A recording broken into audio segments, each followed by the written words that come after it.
Welcome, Vanessa, to the Intersection Podcast. And like as I said, I would like you to introduce yourself a bit, and we will take it from there. So please let us know who you are, what you do, and how you got where you are. Sure. So hi, thanks for having me. So this is Prague, Barcelona, Tokyo, right? So Yes. very nice, very, very cool to meet the brothers. I'm Vanessa. I work for Rakuten in a global sports digital strategy role. So I basically take care of our content and our social activities, trying to make use of the rights that we have in the different sports partnerships across the globe. And the biggest one amongst them is FC Barcelona, that we just announced a fifth year together as main global partner. And then we have other ones. We have the Golden State Warriors, NBA. We have Stephen Curry, Japanese soccer teams, baseball teams. So yeah, we're pretty well invested into sports. So yeah, I really like sports. I like the power of sports. I like the fact that through sports you can basically change not the world, but you can change people who later change the world. So it's the work is very grounded in a very personal place for me as well, and I can tell you more about that. But that takes us back to Barcelona in 1992. Well, let's go there. Let's go there. Okay, let's go. Okay, so Barcelona, right? So I arrived in Barcelona in 92. I was 13. My dad got a job, and Swedish girl, didn't speak Spanish, didn't speak English, and kind of shy, and puberty, all that stuff, right? Early teens, and sports is what got me through. And I keep telling everybody it's because of one key person. It's Mr. Chris, my physical education teacher from back in the day, who gave me a frisbee like on one of my first weeks of school, and he's like, take this frisbee. And I took it, and then we played with it during the weekend. We went out to like Castelldefels, or like some little town outside of Barcelona. But I threw this frisbee like into the bush, and I couldn't retrieve it. And I was like freaking out to go back to school to tell Mr. Chris that I'd lost his frisbee. But he was like, just give me a bocadillo, which is like a Spanish baguette sandwich. So yeah, I gave him a baguette sandwich. And I think this frisbee was like the start of an amazing friendship. I'm still in touch with Mr. Chris almost on at least on a weekly basis. High school physical education teacher. So yeah, I mean, the power of sport and what it can do to you it's immense. And I think if you have somebody who brings you sport at a key moment in your life, it can really change your life. Definitely. Luis and I, we are basketball guys, especially because of family and so on. He was but just slightly better player than I was. Sorry, did I hear that right? No, yeah. Yeah, you need to edit that out. This is the first time in your life I said that. The first time ever that he's ever said that. But no, he was more talented actually for our size and so on. But actually, I heard a phrase a few days ago. We were talking to a friend of ours who is in the business of basketball in the US. And he said that basketball, and that applied for us, was a great equalizer. And actually, it happens to all the sports. I mean, especially when you go out to a park or a common ground with other people. That's where you mingle. You don't need to speak a language actually to be able to play the same. So exactly. And like, I mean, that's. I have the same story with volleyball, because like it just continued from playing a lot of ultimate frisbee. We played a lot of volleyball, and made friends for life. And what's funny is that a lot of the friends I made in Barcelona were Japanese. I don't know why I had that connection with Japan when I was 13, but then when I moved to Japan in 10 years later, like I called up my high school friends, and they were like almost living like next door, and it was like such a great connect to just be back together. And just one more Japan related story, which also goes back to Frisbee, but I ran 6 marathons, and the only sub 4-hour marathon was in Sydney. And I was staying with my friend Erica, who is also this Japanese Portuguese friend of mine from Barcelona, and we grew up as teens, you know, throwing Frisbee together. So yeah, the power of sports is immense. Definitely. Excellent. Before we move forward, actually, I want to touch on something that has been a thread across the different conversations we've had, which is that Sure. there's always a figure, there's always that mentorship component to everybody's development. And in your case, you mentioned Mr. Chris. How does the roles of mentors have shaped you as you've progressed in your professional life? Right. So he is one person who really shaped me, and it started there, and it's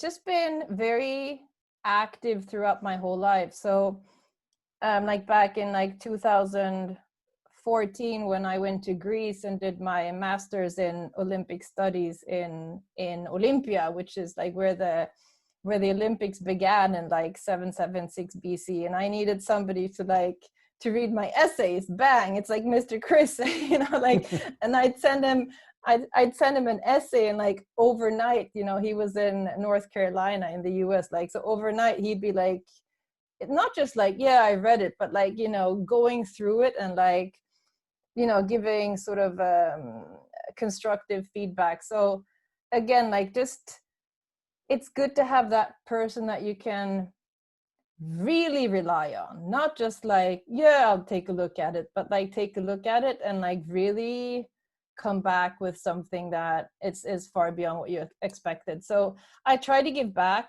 with the whole mentorship thing, like, especially I think where I kind of always lean towards is to help other, usually younger women, some within the company, some outside of the company, but just women who may want to take on a little bit more than they think they can. And I think I have a little bit of it's not unique because I think there's others like me, but we're kind of few. So I'm the family moneymaker. I'm a mover. I'm the one who has enabled the family to move 3 times between Japan and Sweden.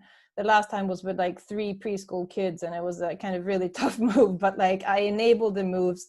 I'm a mother, but I'm also like trying to be me in this whole thing. So this is all these like roles that you play.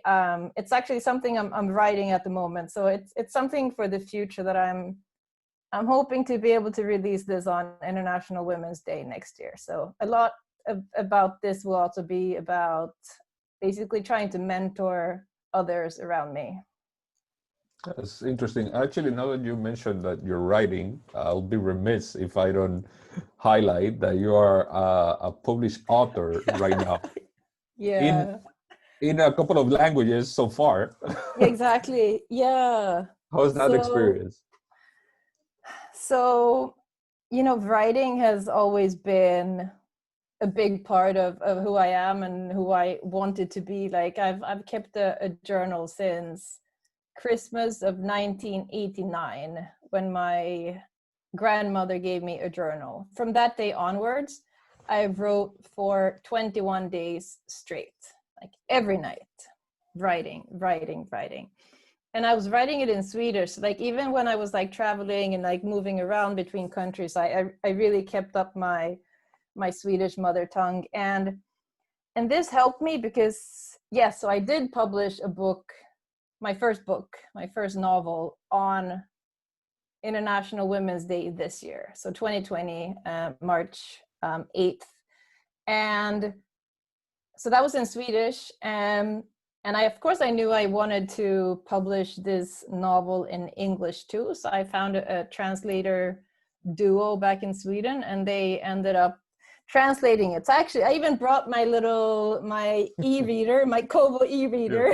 There you go. I don't know if it's mirrored, but it's called Forget Me Not Forever. And I think it's a good story for right now because it's based on friendship, and it's about a promise that turns into a journey.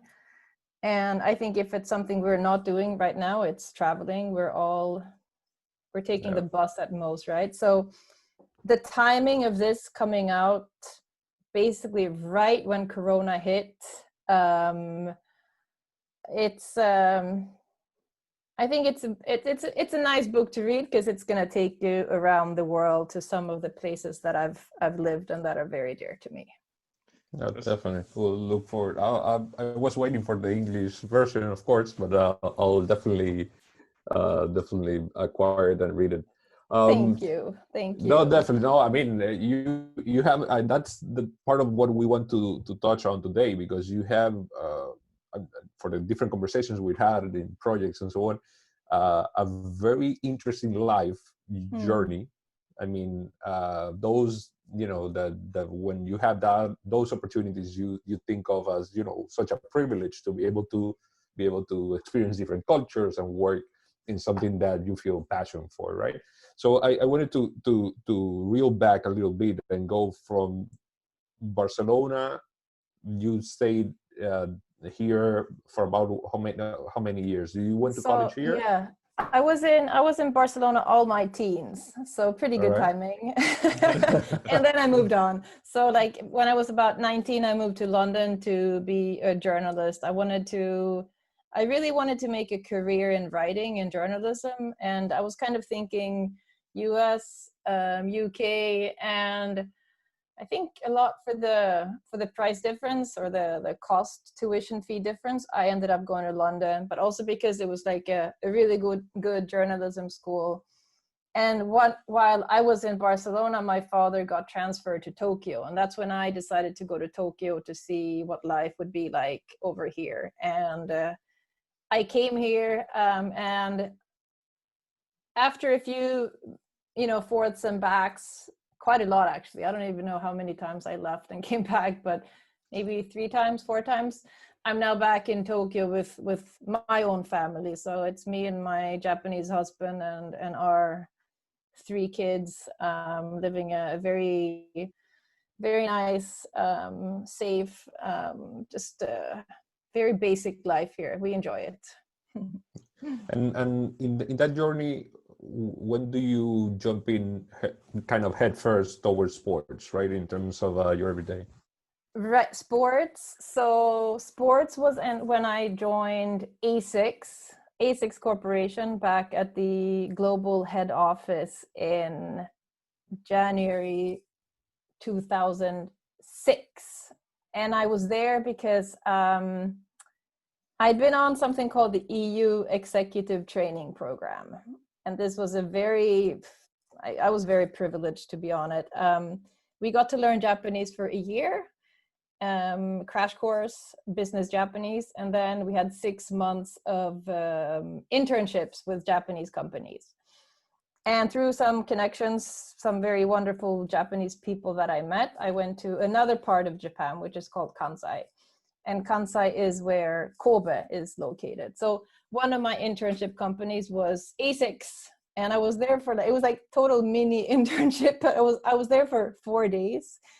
And at the end of the 4th day, the head of marketing at the time, who is actually A6 CEO right now, Oyama-san, he came over and he's like, "Oh, Vanessa, we'll keep a desk and chair for you." So I was in my 20s and I was like, "Ooh, okay, I think I'll take you up on that offer." So I called him and I was like, "Yeah, okay.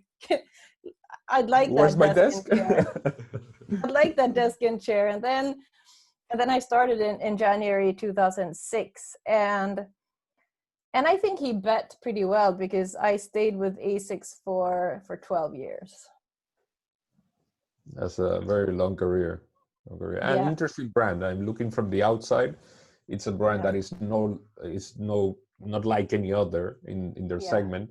And actually it's intertwined. I mean, we tend to be more American in terms of sports management. We know the stories about, how Nike was Yeah. built all that. Yeah. So Yeah. yeah, it's an interesting and very, very, I must say that very focused on actually product innovation, which is something that Yeah. nowadays seems scarce because everything is style instead It's of so true. performance, right? It's so true. Yeah. So like I was in Kobe at the head office, and yeah, I forgot to tell you, like I was the first Westerner who joined ASICS in Japan. So it was me and at the head office at the time, like roughly 600 Japanese and a few Koreans and a few Chinese, but the only sort of obvious gaikokujin, as they say, like, you know, foreigner in Japan was me. So it was kind of challenging and stressful at times, but I think at the same time it was a hugely, you know, advantageous time to like start building my career, because gosh, everybody knew who I was. You can't escape. You can't escape anything, right? No.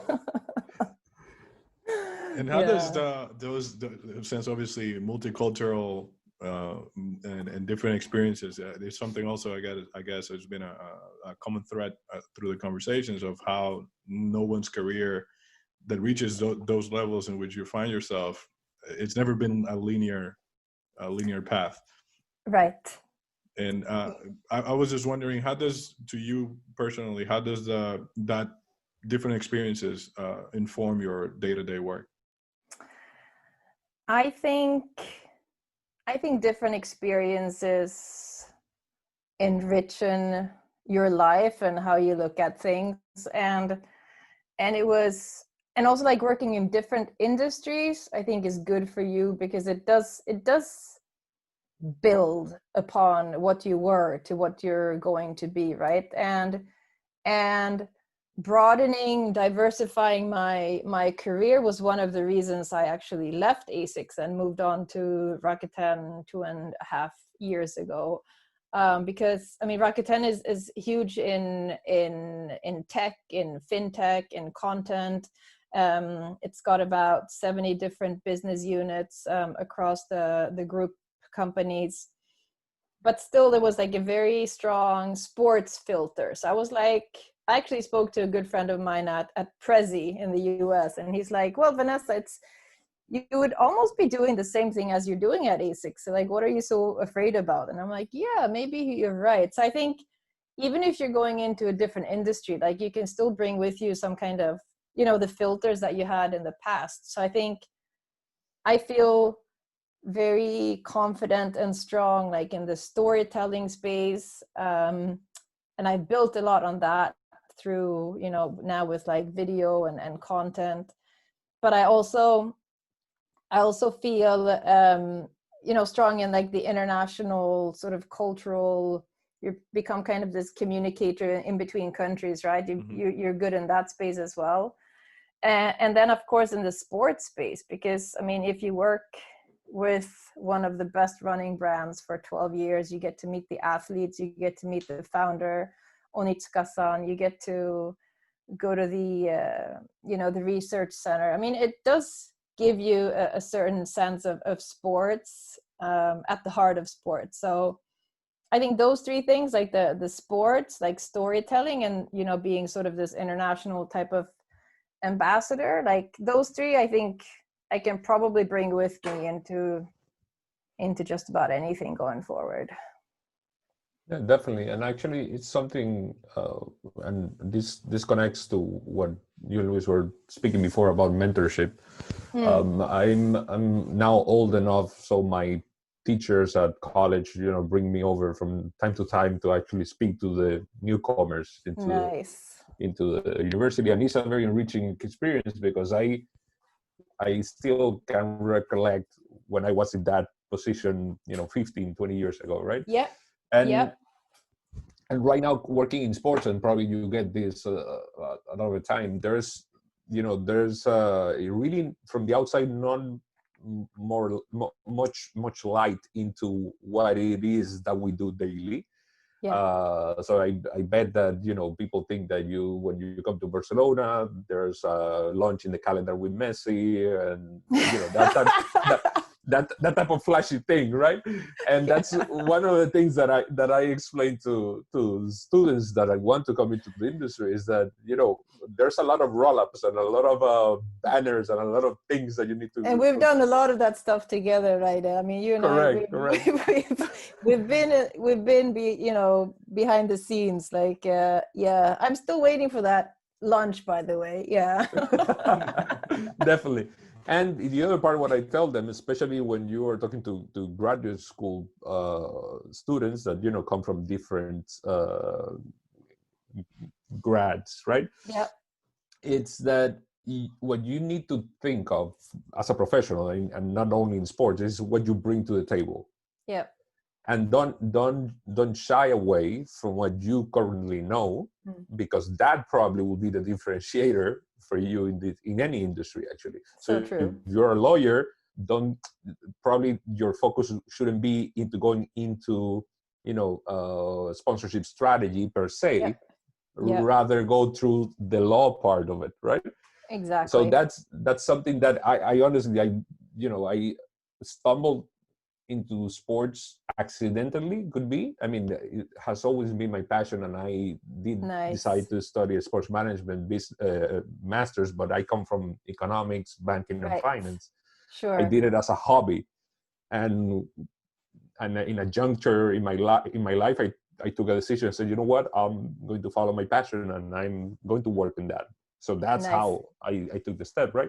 But that's important also to identify, as well as you did, what you can bring to the table. And that's how you realize what you can do for a company. Yeah. And I think, no, good points, everything. And some things just come like straight off, like totally like personal things you do. Like I play volleyball. So in Japan, they have something called mama-san bare. It's like volleyball for moms. So like at every public Japanese elementary school, they have like a volleyball team of moms, right? And some of them are awesome and some of them are less awesome, but like and I've played I told you I played volleyball back in Barcelona. I was playing with ASICS as well, and I heard that they had a team here and I was like, oh, I want to go, but I was kind of like freaking out about going. But I did, from my trips to Barcelona, I got a full kit, like a full FC Barcelona kit with like Vanessa on the back. I'm like, if I put this on, at least I'll make impact, right? I look like a pro at least, right? I look like a pro, right? So I went, and they were kind of, first of all, I'm like taller than everybody. I mean, I don't even need that stuff to look unique in any way, because it's only me and Japanese mothers anyway. But so I did go in, like, you know, knocked on the door into the gym, and they were like, ooh, but anyway, it was the start of an amazing time with playing volleyball with a bunch of mothers. And the point I'm getting at, like, it hit me playing volleyball with these mothers that, like, a lot of moms they don't get to experience sports on their own. They're like cheering on their kid who's playing baseball, like, yes, my kid made a home run, or like it's like the daughter who is like whatever playing tennis, but like they don't get to try and like own their own emotions. So like I was like, we were just planning something in Barcelona ahead of, I think it was ahead of we had something called the RAKUTEN Fantastic Cup, where we invited fans from FC Barcelona, Chelsea, and Vissel Kobe to come and actually play a game at Camp Nou. It was pretty fun. But like what happened to me when I was playing volleyball is like, people need to like experience the emotions on their own. So like, rather than like Messi scoring a goal and you feel it through Messi, if you can make like fan engagement activations where people get to score their own goals, I mean, maybe at Camp Nou, which is even greater, but like have people experience things like firsthand, and then they can like own that emotion, and it just becomes such a more sort of legacy and unique memory. So yeah, so some things like come from just by not even working, right? So I think you should just be open to any. You just need to keep your senses open. No, and that's important actually, and to go into more the technical side of the conversation in terms of what you do and what your department does.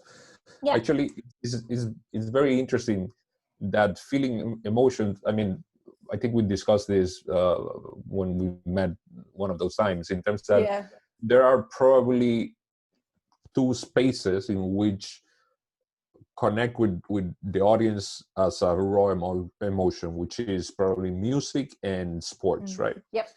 But nowadays, and especially under the current circumstances, you as the steward of a major brand, you need to find a way to transmit that emotion, which is a physical thing, through digital means. Yeah. How you get that humanity, right, within the whole process? Yes, I think this year it's been harder than ever to get that, like you say, the humanity and like the emotion, because obviously we're blocked off in so many ways, right? We're not going to the games, we're not feeling the games. Like maybe you watch the games at home and you did before as well, but you still, somebody scores and the sound isn't there. It's just like, so I think this year it's been, I guess in a sense we have to sort of rework how we work in emotions into things. And I think we did work on a big campaign. It's called The Big Picture, where people could submit a picture and be featured up on the big facade at Camp Nou. So you're basically you're part of Messi. Your little picture is like this big on this big canvas of like 5 times like 10 meters, but you're still, there is something physical, even though you're not going to make it to Camp Nou and see the thing there is still something physical to it. So I think even if we can't really do the physical events and the physical sort of experiences, activations as we did before, some kind of physical element to an activation, I think, is important. And I did think about this before, because I think before it started with a physical and ended with a digital thing. So basically you have an event, everybody's there, and then after the event you can see the event on social media, for example. But now you're kind of starting in a digital space because there is no event to start with, but like you still need that physical thing somewhere along the line to get that legacy. And I think that's why The Big Picture was really cool, because the physical tangible thing at the end was Camp Nou, and you're actually there on a picture, even if you're not able to go to Spain or even like go within Barcelona to see it. It's interesting how like, again, talking about these live events, the importance of capturing all those micro moments that happen, that becomes the after the event, as you just described. Right. And now there's not that possibility to do so. So yeah, I tend to agree with that. I've worked in many activations in the past, and you always start designing this as that physical moment that, and now we have to kind of break that out and re-engineer it. Yep. Re-engineering. I think that's the year of re-engineering and the year of longing, because I think we're all longing for something or somebody. For sure. No, and yeah, that nostalgia of, actually, I think that will be a major sentiment going towards 21, when things seems to be normalizing or make it being more stable, right? In terms of nostalgia or longing from the past experiences that you had there, which forcefully wouldn't be exact like the same. So I think that in the sports industry especially, we are called upon actually making something make it meaningful again for fans to be able to have a similar experience that connects that sentiment and that belonging, right, to exactly. Exactly. I think it's going to be an interesting time, actually, in that regard. I mean, I know that I throw off Luis's timetable. That's actually my specialty here in this I'm podcast. sure. Whatever You he gotta have your plans, rules, right? I go rogue. But Yeah. No matter how many times I write him the emails, and it doesn't and I insist that he writes it so I can inform the guests properly, right? Exactly. But At least, I have my list of the questions, okay?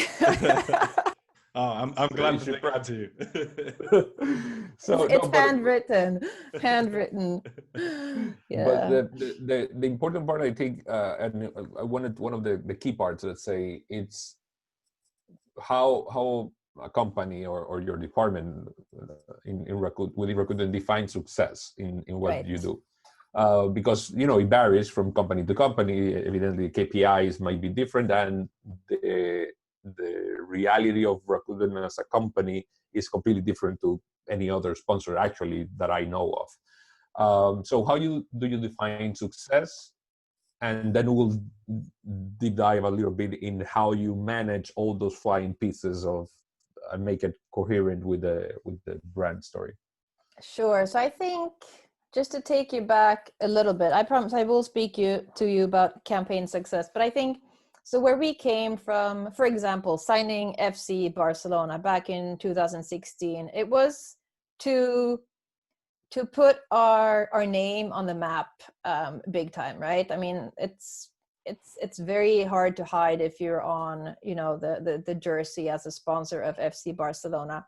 But it was part of a bigger branding strategy where we were bringing all the companies, all the business units within Rakuten under the same Rakuten umbrella. So there was a lot of acquisitions, and they were rebranded into Rakuten companies. So it was a brand play at the beginning to just put our name out there in a strategic market in Europe. But at the same time, now we're in year 4, and we're past just the brand awareness and the brand preference space, and we're really now in a space where we're trying to tell the business unit stories. So it's not just about the Rakuten Inc., the mother brand, but about the business units. And that's when things like Kobo come in. Kobo is like e-readers.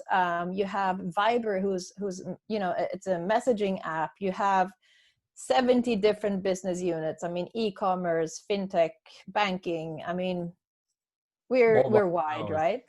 So what we're doing now is that we're telling not just the Inc. stories, but the business unit stories. So going into a campaign, it can look very different if we're teaming up with Viber, because Viber is a messaging service who are mostly looking at something like monthly active users or app downloads, for example. So something specifically with Viber could be getting new people in a certain market to download the app, right? But if we're doing something with Kobo, with the e-readers, it might be to present a new book, or it might be to buy the new NIA. This is exactly the Kobo NIA e-reader. So since we're so broad in what we do,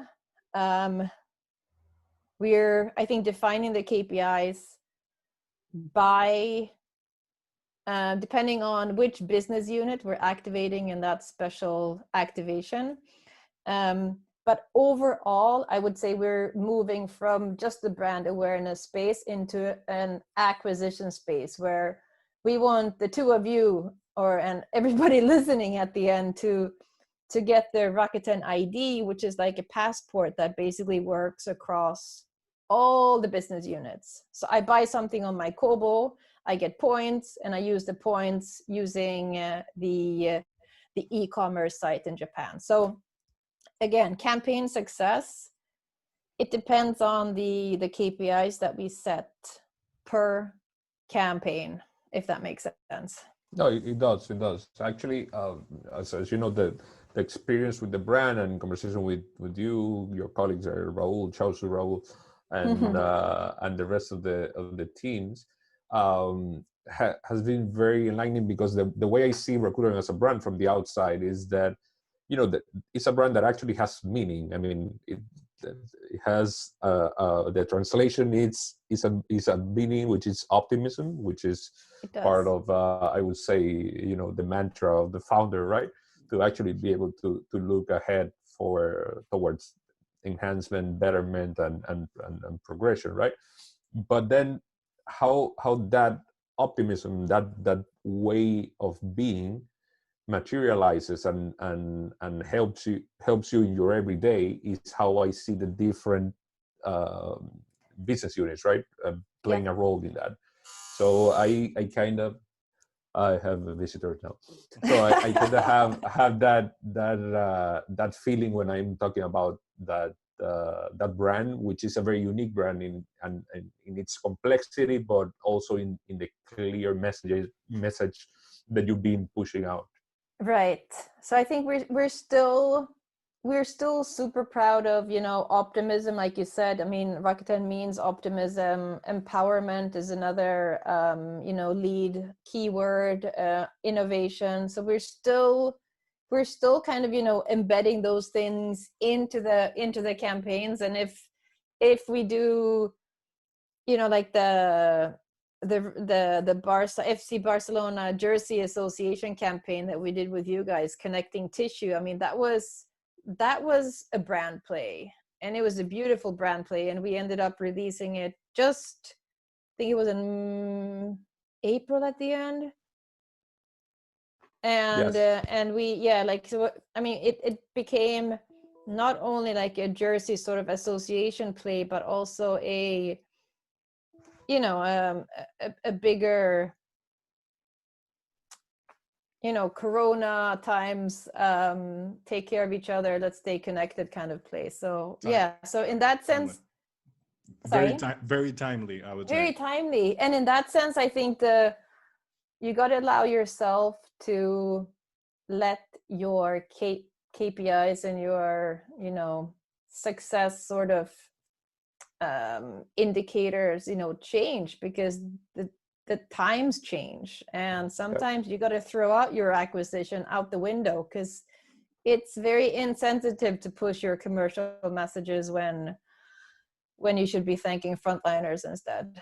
Right. No, definitely. And to that point, and in that precise process, actually, it helps that the core values of a company, which has to be embedded in anything that you communicate, are those of Rakuten.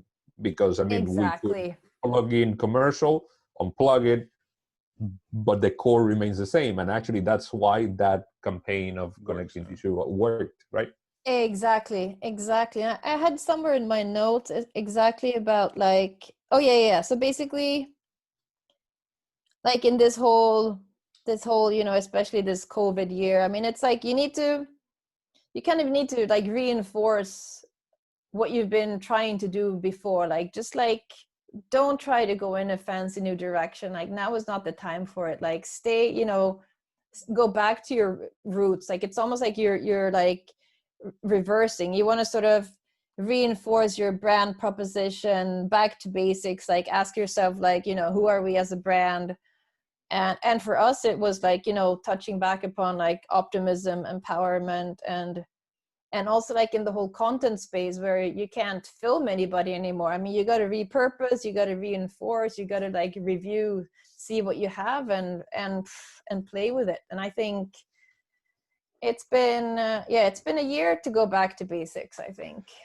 I love the fact that we keep in different conversations, we keep touching on the importance of authenticity, which is at the core of what you just described, of staying true to what you represent as a brand and how you operate.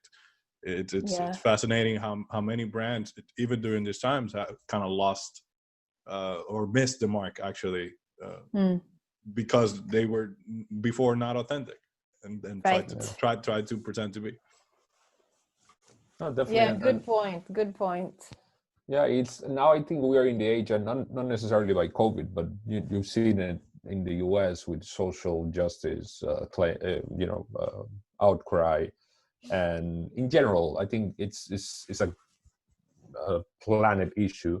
I think that now is the time for marketing to be purpose-based. Oh yeah. So especially because for the young consumers, which are younger than myself or Luis, you know, in terms And that me. and you, I mean, you are in your prime right now. But no, but actually, when I think about, you know, my daughters, I used to do this analysis. I have a 6-year-old and a 3-year-old, so I know Nice. pretty much as a fact that when they are of the driving age, they will probably own a car. Yeah.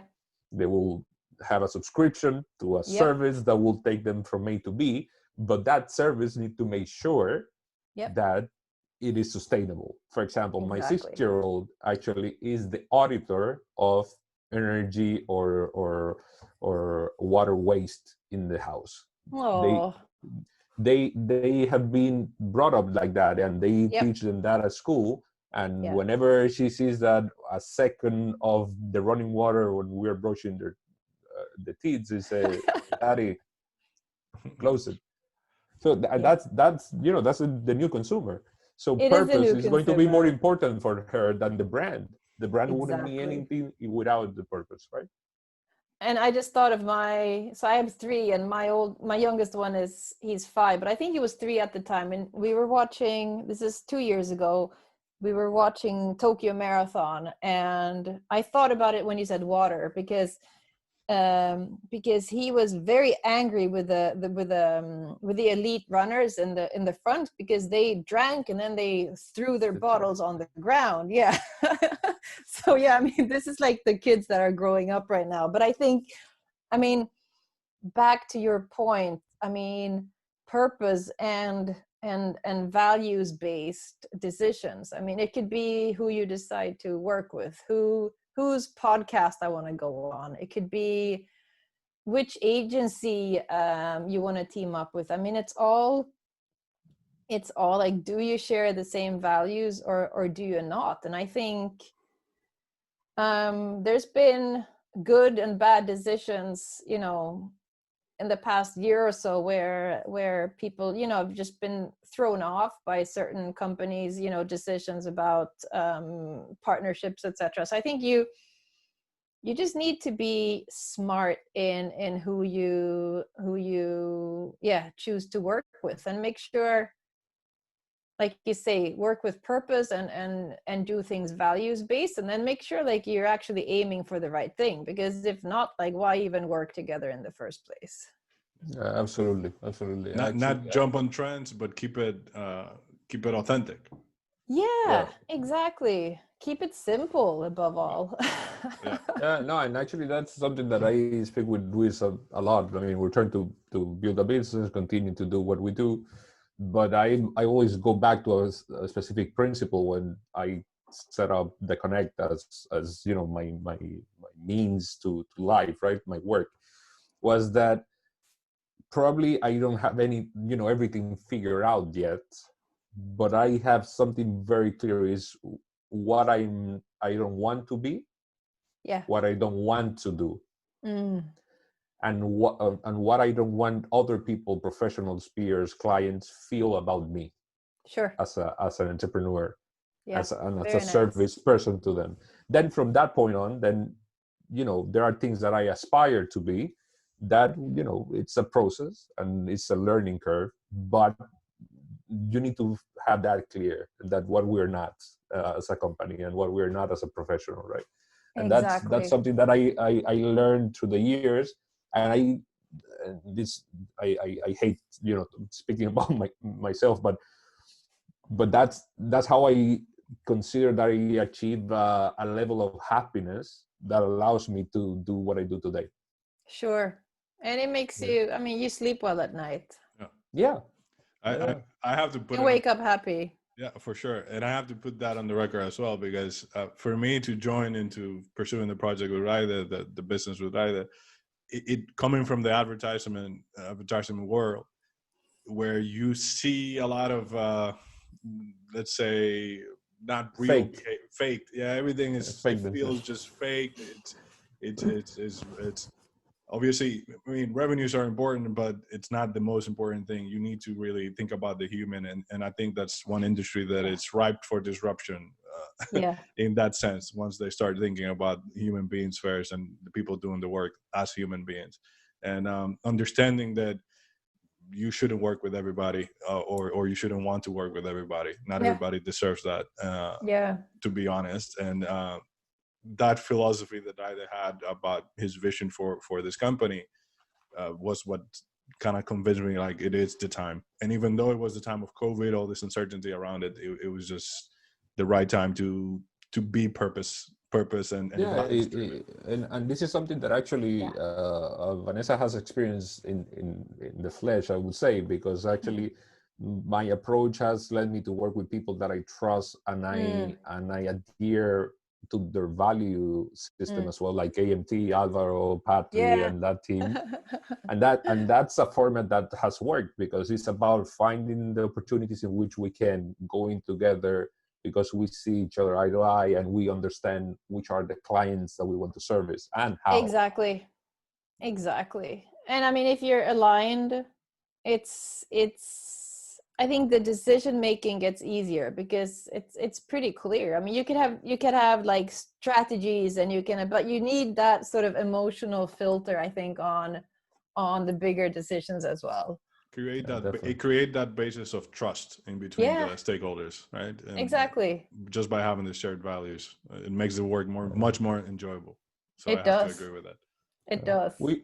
I think we're running up to the hour, but I will want to hear your take in terms of how do you see the sports industry in general. I mean, you represent, as I said before, you're a steward of one of the major brands now operating in the world. I bet that you get 1,000 emails a week asking for partnerships or collaborations or things like that.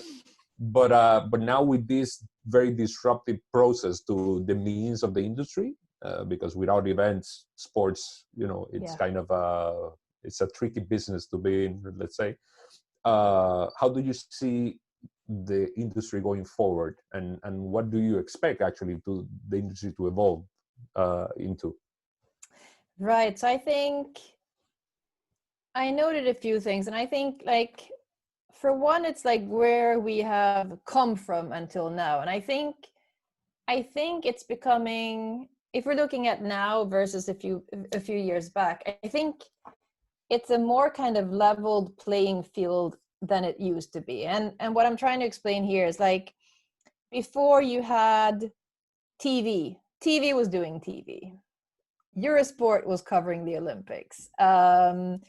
Or whoever had the rights and subsold the rights, et cetera. But it's like now the content space is becoming more leveled because everybody is trying to be their own streaming hubs or their own content hubs. So I think we've come to a place where, I guess in a sense, it's it's still very, very commercial and millions of rights money. But it's still opening up the space of who can play in that space. And by opening up the seats for who can play in that space, you're also opening up the opportunities for who can actually watch it, right? So I think we've come to a place where especially content is more, in a sense, a little bit more democratic. And I mean, I can take it to all this level, like of me, like self-publishing a book. Like, I'm publishing a book without having to go through this publishing, big five, mega house in between. Like, you're cutting out the middleman, right? By me being able to self-publish this book. So it's kind of a parallel to, I think, what's happening in the content space as well, that you can be a YouTuber and, be just as powerful as any TV station in the past. So I think that's a little bit of where we came, like, in the past few years. But I did note a little bit about, like, where I think it's where we're heading, and we were focusing, and we touched upon it a little bit before, but we as in, the sports industry, like, we were focusing on taking the user to sports. So focusing on giving you as a viewer at Camp Nou the best experience. You go there, you have some food, you watch the game, you have LED, you have the big screen, you have the LED arch, all kinds of things. Like you're taking a fan into the physical sports space. But I think where we're going to be heading is that we have to like reverse that whole thinking. So you have to take sports to the fans.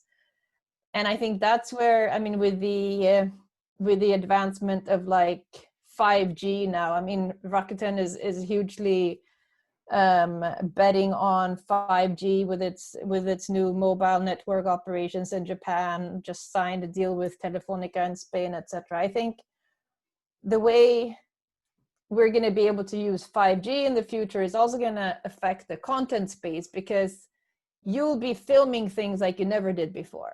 You'll be like doing close-ups of like emotions of your, just new angles, new tech is going to go into the actual game. So I think taking sports to the fan, I think that's in that direction is where the most change is going to take place. Definitely. That's and, no, but it's a good overview. I adhere to that 100%. And if there's a company that is a player in the industry that is, I would say, slightly ahead of the rest in order to be able to do that is Rakuten, because of its nature and position in technology, right? Yeah. So yeah, it's going to be interesting, especially now with the redefinition of the business levers. I think that will dictate much of what can be done. Yeah, it'll be fun times to stay in sports for sure. Definitely. Excellent. Well, Vanessa, this has been a really great conversation. It was awesome to meet you and to learn a little bit about your story and your work at Rakuten. And I want to thank you very much for your time. I know it's very late there, and so special thank you for that. And we will try to do this again. I hope so. See how things have evolved in the months or to come. Sounds Definitely. Good. Thanks for having me. And yeah, it's been a pleasure of a Tuesday night in Tokyo. Thank you. Well, thank you very much. Great. And we'll speak soon. I hope so. Take care, guys. Bye-bye. Okay. Bye. This episode is brought to you, as always, by The Connect. The Connect is Rayde and Luis Baez. Follow the Intersection podcast in your favorite podcasting platform. Leave us a review and share it with a friend. This will really help us be found by more of you interested in the topics of sports marketing and deal making. Until the next one.